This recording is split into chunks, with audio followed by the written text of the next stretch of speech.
that haven't quite finished. So was the analysing looking at the graph? Yeah, so the analysing is looking at the graph, and next lesson we'll talk about more analysing, but today we're just talking about how we get it to that stage and how we get it out of that stage. And then tomorrow we'll talk about what we can do when we've got the deseasonalised data and we've graphed it. For a question, would they make you do all 6 steps? No, they'll probably make you do one or two of them or part of them. So they might only pick one number that you need to do the whole thing for, or they'll make you do one step for a whole lot of How numbers. would you just say if it was just if you just had to sit down and deseasonalise, how would you find the average? It will give it to you, or it will give you the seasonal index. Yeah. Yes. Yes. All right. So. Ooh. Okay, so once we have performed the necessary calculations on the deseasonalised data, and we're going to look at that more tomorrow because we haven't actually done a lot, we then need to reseasonalise it. So with the data that we've got, we don't need to reseasonalise it because we've already got the raw data, so we're just going to use another example. But to reseasonalise data, we've got the deseasonalised data multiplied by the seasonal index. All right, so the example we're using is about cold drinks. So the seasonal index for cold drink sales in spring is 0.85.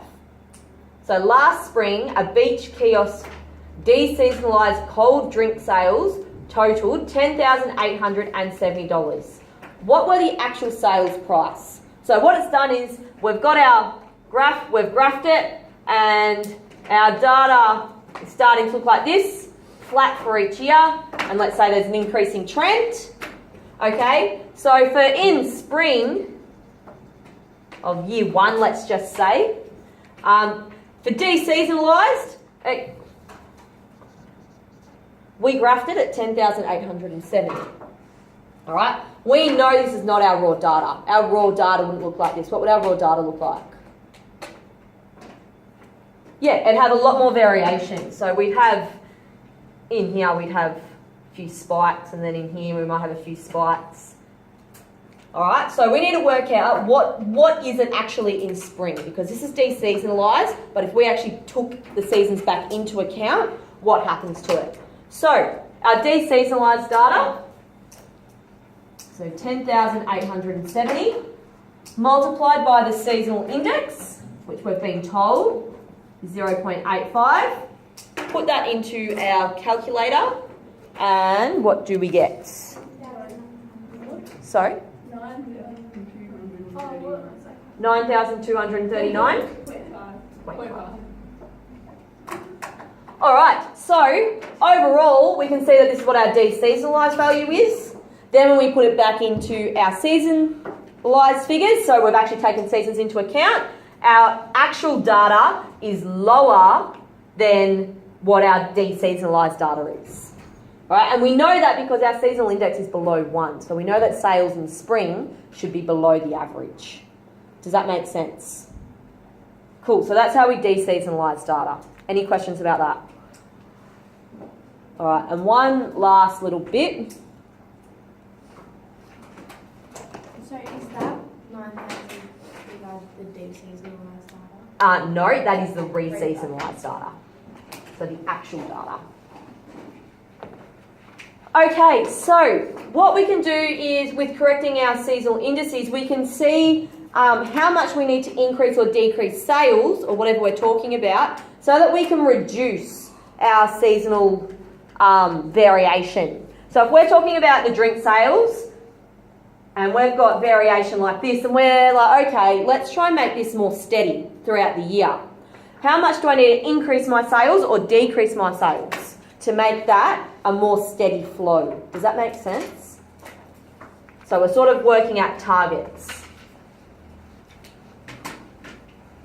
So to correct seasonal indices, we're going to use the rule 1 divided by the seasonal index.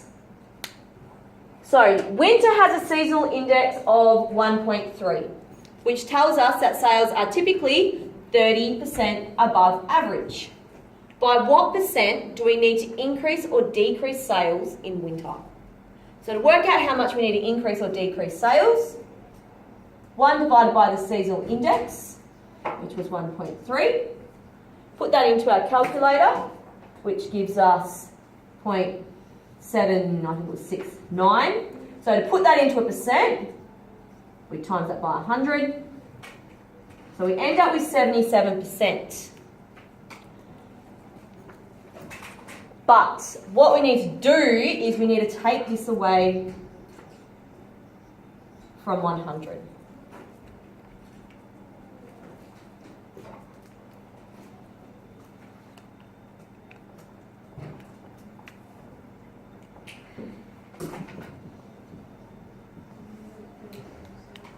%. So if we get a number here, so if our number is less than 100, it means we need to decrease our sales. So we need to decrease our sales by 23%. If, let's say, we had, okay, so let's say we've got spring, and let's say spring has a seasonal index of 0.52. All right, so let's see what we need to do with spring. So we'll use our formula, 1 over 0.52, which gives us 1.92. All right, now, less than 1, sorry, not 100. So if this number is bigger than 1,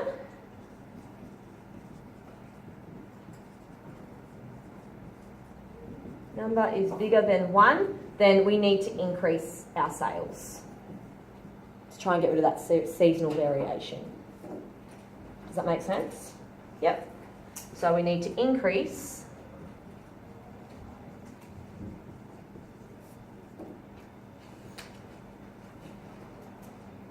Are you just increasing and decreasing to get it more even?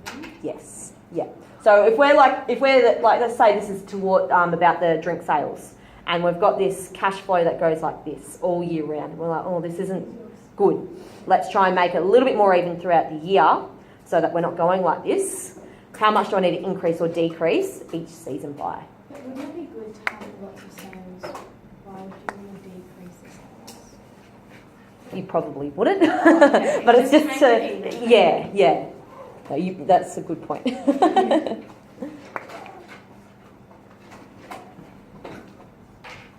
So then we'd need to increase the sales by 92%. Does that make sense? So 23%, does that mean we have to decrease the sales? Sorry? 23%, does that mean we have to decrease No, the sales? because this number is less than 1, Okay.